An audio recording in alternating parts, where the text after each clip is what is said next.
Welcome back to the Getting to Know Greenville podcast. I'm Katherine. This is Steven. And today we're here with Jarinko, who is the general manager of the Greenville Drive baseball team. So we just want to kind of sit down with him and talk a little bit more about what Greenville Drive is, what it does within the community, etc. So I guess for those who don't know, can you just start by telling us a little bit about Greenville Drive and maybe how long the team has existed? Yeah, so the Greenville Drive's the single-A affiliate of the Boston Red Sox. We've been here in town since 2006 was the first season as the Greenville Drive. The club moved from Columbia, South Carolina to Greenville in 2005, played at the old municipal stadium as the Greenville Bombers for that first year, and then when Fluor Field opened in 2006, the name changed to the Greenville Drive. We've been an affiliate with the Red Sox ever since. It's been a great partnership, and we're in our 17th season now, which is hard to believe we've been here this long now. That's amazing. So the Bombers, you just changed the name, right? You didn't. It's still effectively the same team. Correct. There's a lot of logistics within minor league baseball and how teams affiliate with a major league club. Obviously, the Braves had a Double-A affiliate here in Greenville for 20 plus years. After the 2004 season, they moved to Pearl, Mississippi and opened up a brand new ballpark there that was fully funded by the city of Pearl. That opened up this territory for another minor league club to move here. It was prime territory. There's about 4 or 5 other ownership groups, other clubs that were interested in moving here. Our primary owner is Craig Brown. At the time in 2004, 2005, he had 2 other owners alongside with him. They owned the club in Columbia, South Carolina. They were trying to build a new stadium there. That kind of fell through. When this territory opened up, if you ask Craig, he'll say he was either smart enough or stupid enough to recommend a brand new ballpark in downtown Greenville that would be funded with 100% private money, so no taxpayer money. So at the end of the day, this is the ownership group that the city of Greenville wanted to partner with. I really couldn't imagine downtown Greenville and not have Fluor Field now. No, that's what's crazy. I mean, you kind of walk through downtown now and you see all the growth, and it continues to grow. But you look back 16 years ago, and really no one came into this part of town. It's really been transformational for the entire downtown of Greenville. I kind of look at it in phases, that you kind of had the Hyatt anchoring North Main, then you had Falls Park, the Peace Center, kind of the heart of downtown, and then the ballpark came along, and for our first 10, 12 years, everything kind of filled in that gap. And now everything's growing out to the West Village and things like that, to almost feels like the center of downtown is almost shifting in a way towards the ballpark. I was going to say that, yeah, for years you were kind of the bookend on the west end. You didn't really have a reason to come down here until the ball field. Yeah, absolutely. And we have to kind of tell our players that every year, because obviously a lot of these guys have never been to Greenville before. It's their first and hopefully only time in Greenville, because their objective is to move up throughout the Red Sox organization. But we always have to tell them, like, guys, this is not how downtown looked 15, 16 years ago. I mean, our first season, there was really nothing in between us and Falls Park, and before the ballpark, it wasn't really a great part of the neighborhood, and it wasn't really our first year. Our owner will tell a story too. When they decided on this spot as the location for the ballpark before they broke ground, he was getting to know, because at the time there was like a church on every corner around the ballpark. Welcome to the South. Yeah. And we wanted to make sure we were good neighbors. That's why the stadium's kind of built down in, so as you drive by it, it's not this towering building. It's why all of our speakers face a certain way within the ballpark, so there's not a lot of excess noise outside, because we wanted to be good neighbors. Wow. And Craig will tell the story, because in his earlier days, he was an avid runner, participated in a lot of marathons, and when he was meeting with each of the pastors, he asked Marty Price, who's the pastor at the church that's no longer there, it's where the Green Apartments is. He said, "Marty, does anyone run around the West End for fun? Because I like to jog and things like that." And he said, "Sir, if there's anybody running in this part of town, it's only because someone's chasing them." That's not the case anymore. Yeah. No, definitely not. This has really kind of exploded as like a very popular place to hang out and live. Like the amount of apartments that are new that are coming in, it's insane for sure. I wanted to ask you, how did you become the general manager of the team initially? Were you always in Greenville? Did you move to this team from another one? So I'm originally from outside of Philadelphia. I couldn't tell because of the accent. Yeah. And I came down to Clemson in 2000, graduated in 2004 with a sports marketing degree. and really just fell in love with this area. Actually, after I graduated in December of 2004, went and worked for an Orioles affiliate in Frederick, Maryland. And during that season, this stadium was under construction. They were kind of looking for a brand new staff after the one season out at Municipal Stadium. So kind of applied. My background was more in marketing and media relations. Applied for the director of media relations position, came down and interviewed after our season was done, so roughly late September of 2005, and was pretty much hired on the spot as the media relations director. Came back, officially moved back in early November of 2005, and honestly did not think I would be here for 17 years. I really liked the community side, really liked the media relations side, figured I'd be here 3-4 years because that's usually what people's progression is in the world of minor league baseball, and either go back to Clemson and work in the sports information department, or move back home to Philadelphia and work for the Eagles or the Phillies or Sixers in a very similar role.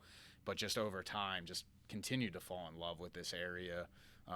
Our owner is unbelievable. I mean, we preach a strong fan experience, and at the same time, you've got to have a good front office experience, and he provides that to our staff as well. So it's been a great place to work. So over the years, it was kind of like, oh man, I'm starting to learn more about the business. I really like this. I want to be, instead of staying on the media relations track, I kind of want to be a general manager in minor league baseball at some point. Did not think it would happen here. Figured I'd have to go somewhere else. Luckily, it happened here. I had opportunities to leave earlier and become a GM sooner. Probably wasn't ready, but at the same time, didn't really want to move to Boise, Idaho. Sounds like a fun place. Yeah, so I really just over the years got more ingrained with the business side of things, started to really enjoy it, fell more even in love with this community because it's so great, and officially took over as general manager in the off season of after the season in 2013. So 2014 was my first season as general manager. Well, it's great because you kind of sort of accidentally dove into my next question to you, which was what attracted you to this community, which you said the community in general is great. What were the specific things that when you moved here or when you first came here, you were like, oh man, this is where I want to live, where I want to work, that kind of thing? So it's interesting because when I chose Clemson, the first time I stepped on Clemson's campus was actually orientation. I'm pretty laid back. I've always been that way. Knew when I was deciding on colleges that I did not want to stay in the Northeast. So I was kind of looking at several colleges. It came down to Clemson and University of Arizona as my top two choices. And I actually started out as an engineering major at Clemson. Oh, wow. Obviously, that's a strong program. Quite a shift in majors there. Yeah. So came down to Clemson sight unseen. Loved every minute of being a student there. Did the 4.5-year plan, especially when I changed majors. But after 1 year in the engineering program, they tell you like your first year in the engineering program is going to be your hardest. Like they try to weed out 50% of the students, and it wasn't that my grades were bad. This is hard. It was hard, and like my second semester was Monday, Wednesday, Friday, 8 a.m. physics, 9 a.m. chemistry, 10 a.m. calculus, and I was just like, oh God, get me out of Brain this. And done. And luckily, Clemson was just starting a sports marketing program, so I switched over to that in 2001. So after you moved to the community, what would you say now was maybe a surprising aspect of living and working here that was a surprising positive that maybe you weren't expecting initially?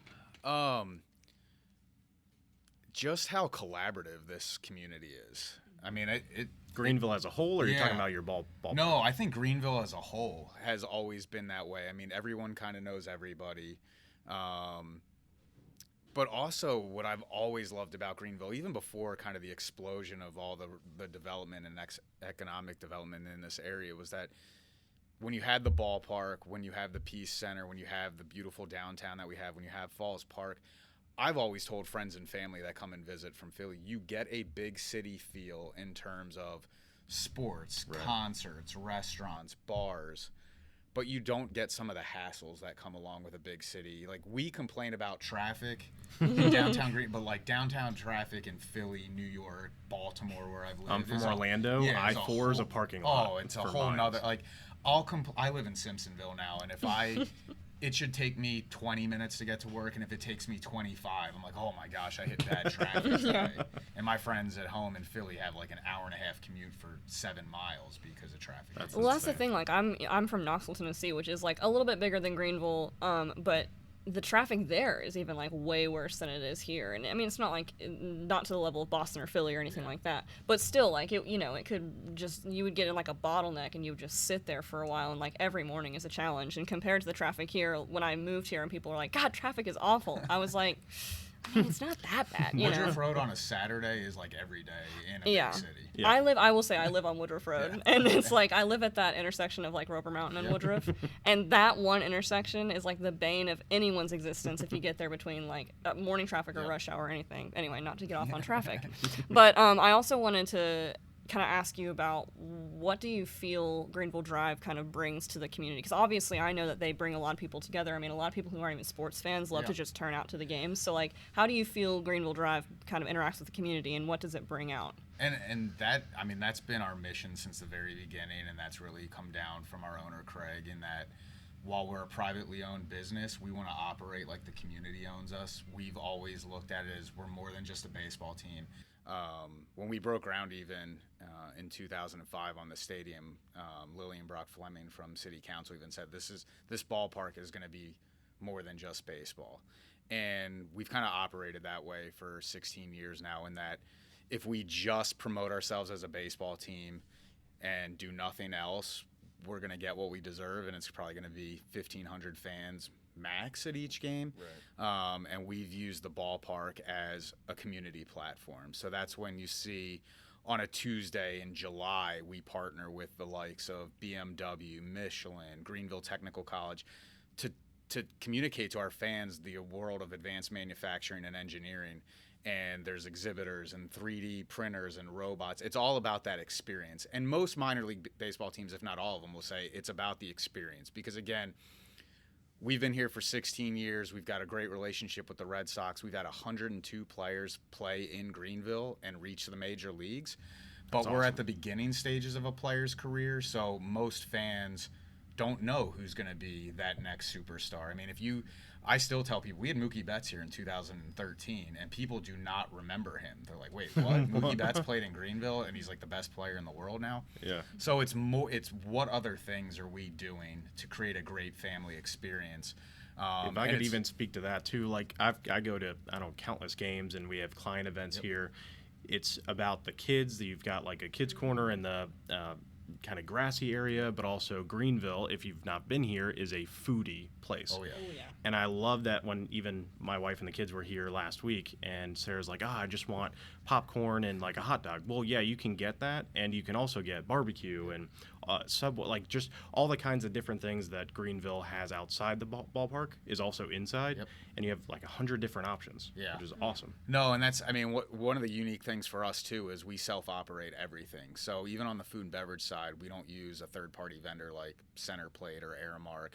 So that allows us to negotiate directly with our food vendors, Cisco, Greenco, Pepsi, and keep our costs low, so then the cost of the fans is low as well. I mean, a family of four can come out here, because we look at ourselves, our competition isn't other sports properties, it's other things where families are going and spending time. And at the end of the day, a lot of our marketing is towards mom, because mom is making the decision of where are we spending our discretionary income. Yeah. And so at the end of the day, a family of four can come here and year 17 still get 4 tickets, 4 hot dogs, 4 drinks, big tub of popcorn, and be entertained for 4 hours and spend less than $75, which 2 people can't even go to the movies for that anymore, it seems like. No. Yeah. No, totally. I mean, and also, even to back on again, like, one of the things that I've noticed is y'all have, I think, the best 4th of July celebration in Greenville. Like, it's again, great for families, that similar thing. Our fireworks provider, they're out of Columbia. We've worked with them for 17 years, and we hear that a lot. Like, you guys have the best fireworks show, and I think part of it, too, is, I mean, they're great. They're awesome to work with. We do about 13 to 15 shows every year, depending on, where 4th of July falls. But every Friday home game, we've got fireworks post game, and then a couple extra special fireworks throughout the year. But when you can shoot them that low and they're not, obviously affecting the fans and things like that, there's no downtime. They're constantly going off, which obviously helps as well. Yeah, and it's so fun. Sorry, go on. One thing I was going to talk about too was the brewery kind of get-togethers. What was that called again? You've got one in the fall that you guys have like an event about. It's like beer and baseball or something like that. Oh yeah, we do a craft beer fest every year. Yeah. And we do a lot of different events and that's the biggest thing we've realized over the last couple of years too is, every year we're going to have a defined number of drive games. It used to be 70, now it's 66, and we have another 25 to 30 college and high school games that we schedule every year. But so that leaves, 200 days out of the year where we can have other events. So we've made the ballpark more event friendly over the years. With you have 5Ks through here and everything. And we partnered with the Rotary last year for a weekend event in December where we turned the ballpark into a Bavarian Christmas village, games for the kids and merchants on the concourse. We do an upstate veterans salute every year around Veterans Day with a concert and things like that. And that event's free to everybody. So, I mean, it's again, finding unique ways to utilize the ballpark 365. But at the end of the day, the baseball side is our core business. And again, it's all about, the fan experience. Well, listen, thank you so much for letting us talk to you today and letting us sit in your locker room. I mean, that's so cool. Where should people look for Greenville Drive? Is there a website? Is there a Facebook page? Where should they look for you guys? Yeah, the best options are always our website, just greenvilledrive.com, and then obviously our big 3 social media accounts on Facebook, Twitter, and Instagram. We're always posting to all of them. But as far as game information, upcoming event information, our website's always the best spot. Awesome. Well, thank you so much, guys. Until next time, we'll see you later.